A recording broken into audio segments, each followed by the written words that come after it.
up on the Geno Auriemma Show, presented by UConn Health. The game day experience through the coach's eyes. When she cuts, that other guy's going to be wide open. All right? Good read. The good. The look in their eyes, they're sparks. They're just alive. The bad. Unbelievable. And the ugly of a typical Husky game. How can you foul that kid twice? Oh, we make a shot. They're not even close.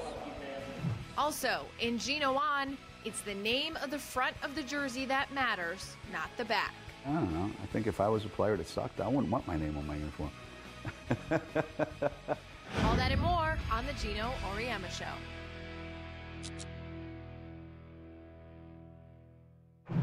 Welcome into the Geno Auriemma Show. And Geno, this show has a theme. Game day. Game day. Game day. Game day. So regular season, no matter the opponent, do you still get fired up for every game? Yeah, to a point, but there's different levels, you know, depending on the game. And the bigger the game, the more the adrenaline's flowing. But there isn't ever a game that you just, you know, sleepwalk through. No, I mean, every day you feel it. You know, it's game day, you know. But some game days are nerve-wracking. So you still get the jitters then? Oh, yeah. Yeah, a lot. A lot. Just as much as any other time in my career. To get where we want to go, to get better all the time and give ourselves a chance, we got to fight for it. Games where you know there's a chance that if they play great and you don't play well, you're going to lose. People are coming to fight us. And if we're not ready for a fight, then we're going to get our beat. Plain and simple. A lot of times it's, do you feel like we're ready, 100% ready, we're in the right frame of mind, we're good to go, and then you feel like this. And then there's other times when you know in the back of your mind, like, we're not ready, man. We're not ready for this. Your pregame speeches, do you ever find yourself looking for things to say, or you feel like it flows pretty naturally? I generally don't have to go find anything for me to say. Like, I don't go look for speeches.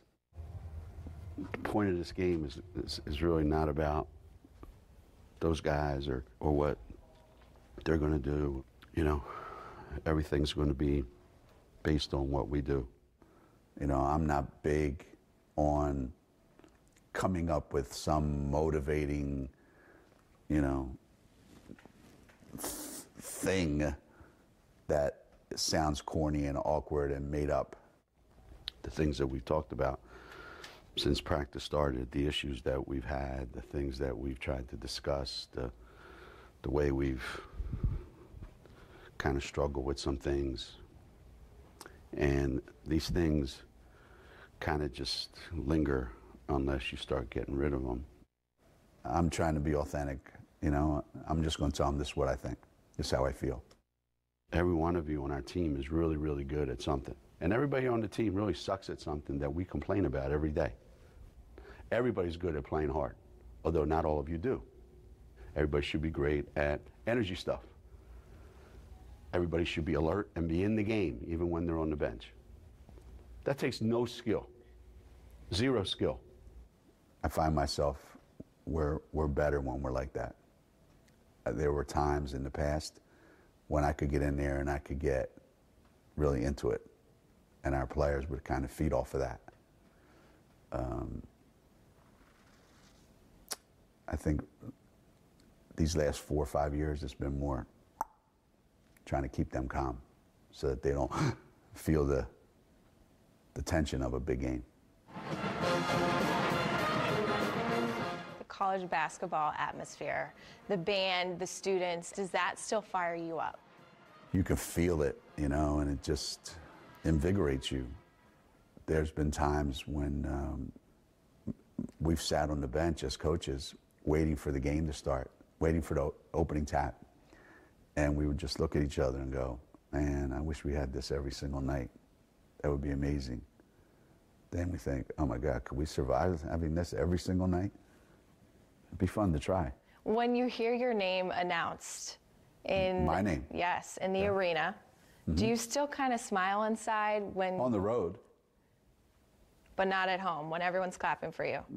Well, I mean, at home, it's like, whatever. On the road, when they don't see us very often, I think that's when I go, wow, these people really appreciate what we do. You know, you can really, it's a noticeable difference on the road. Let's put it that way. Can you tell during warm-ups whether or not they have that sort of killer instinct? I refuse to go watch warm-ups. And why is that? Because I don't want to have a preconceived notion of how it's going to be. Because if they warm up poorly, now I'm already... You're already upset. Yeah, I'm already suffering angst. So the assistants go out and they watch and they'll come in and, you know, sometimes I think they're lying. They'll go, we shot the ball great out there. I go, how we look? Oh, we shot the ball great. We look really good, ready. And I'll try to figure out, I think they're lying. They're just trying to keep me happy. You know, they're not going to come in ever and go, man, we're not ready. They never have? No. No. So I know they're lying.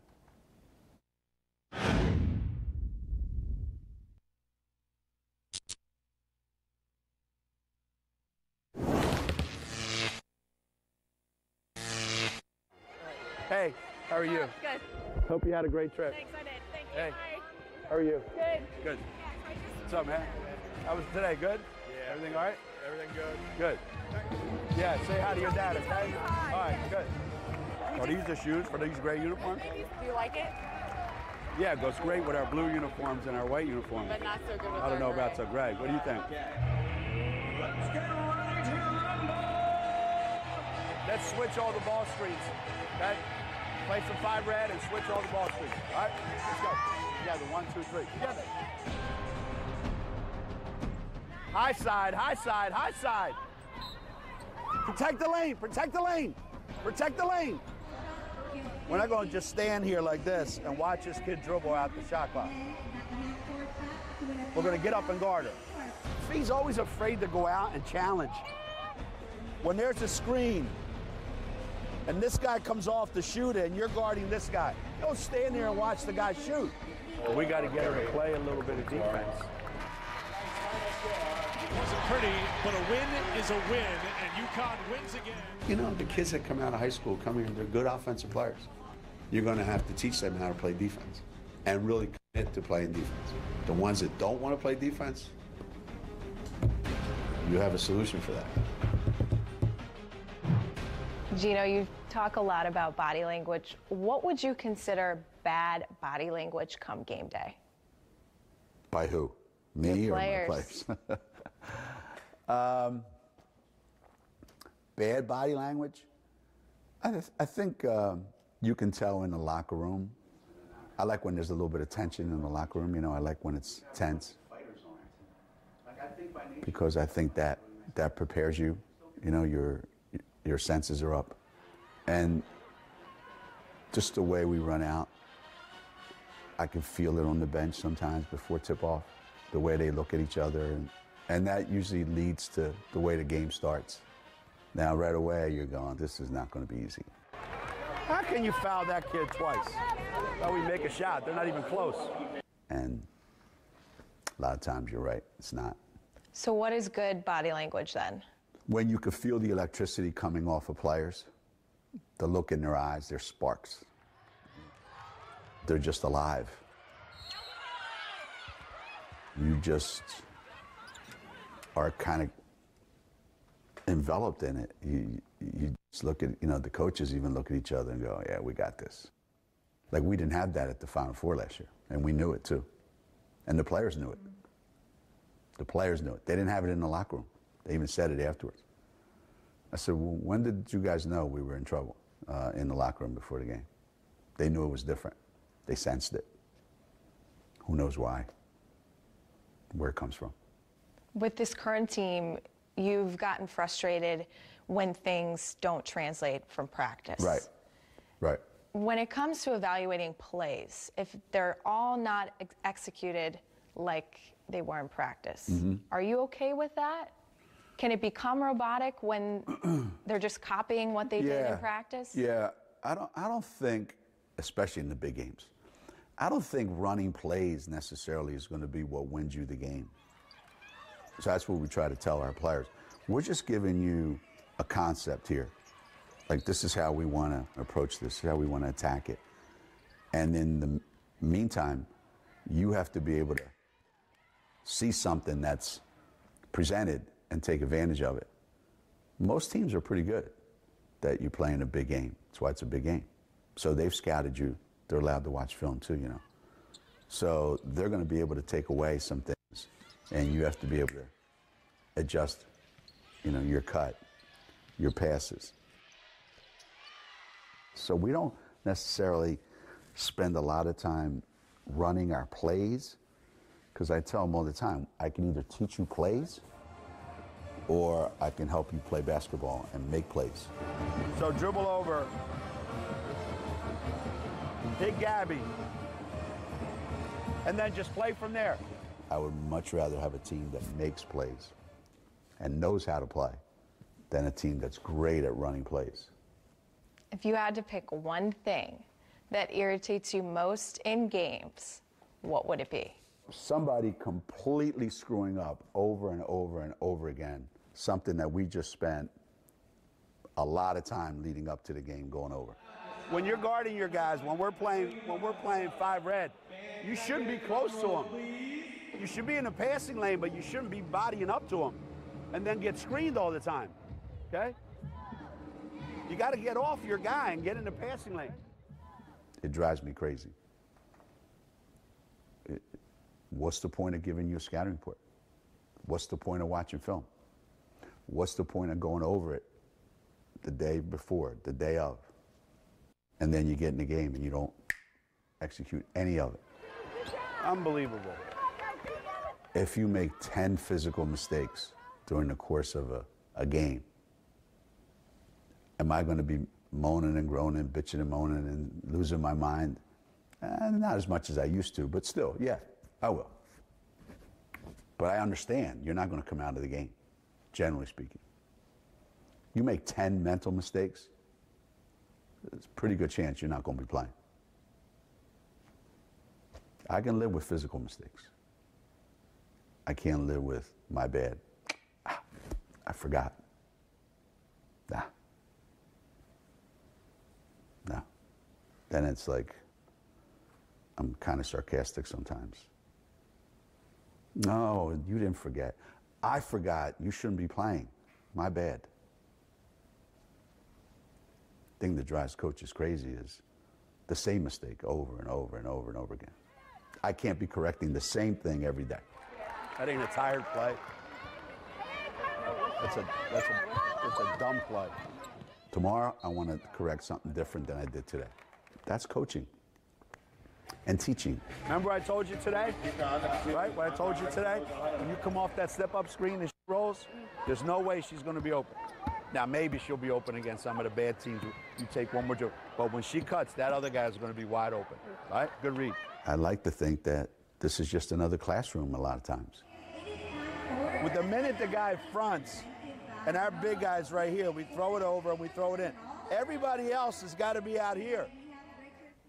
You're trying to get an A in basketball. How do you do that? You got to study. You got to put the time in. You got to work at it. You got to concentrate. You got to focus. It's the same thing. That's why we try to recruit really good students, because I think really good students are accustomed to that. And then keep your fingers crossed.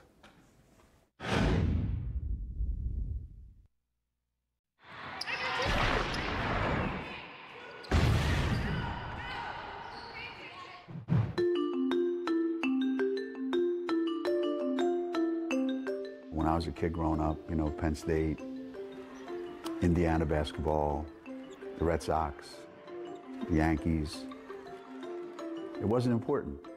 And I thought, hey, if it's not important to them,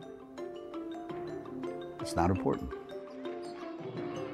Today, I get asked all the time by not just fans and people, but like media, you know, TV.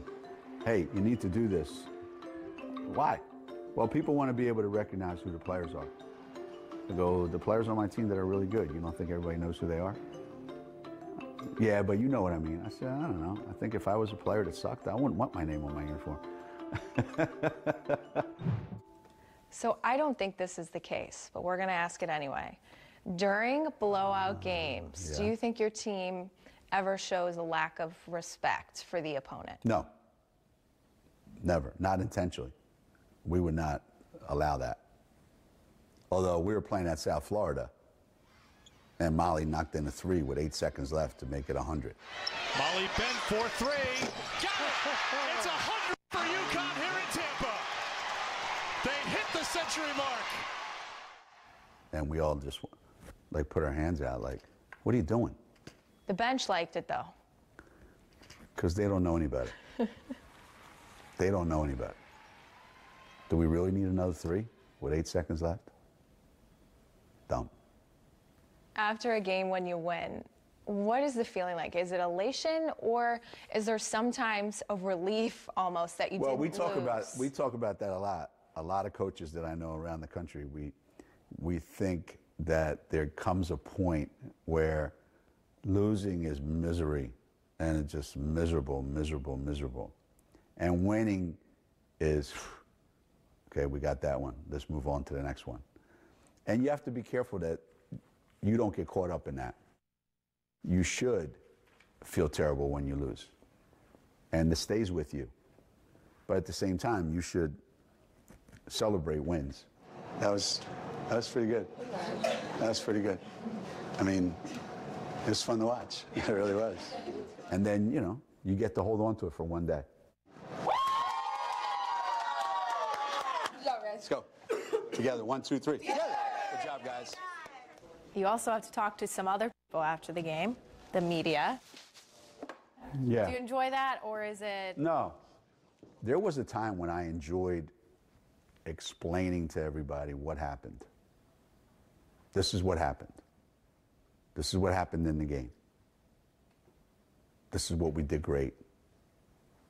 And somebody told me recently, if you don't tell them what to write, they're going to make up their own story. So tell them what to say. And the guys that don't play much, well, there's a reason they don't play much. Sometimes my emotions get the best of me, though. So when I talk to the media anymore, to a point, I'm trying to educate, this is what happened. And to a point, I'm just annoyed anymore. So what do you take away from a game like this, where you saw a lot of action from your reserves? From this game? I'd like to take away their uniforms. I just try to be myself. This is who I am. You ask me a question, you get an answer. Is it always the best answer? No, but it's my answer. Do you agree with it? I really don't care. This is my answer. Do I have any right? You don't have any right saying that. Well, actually, I do. You asked me the question.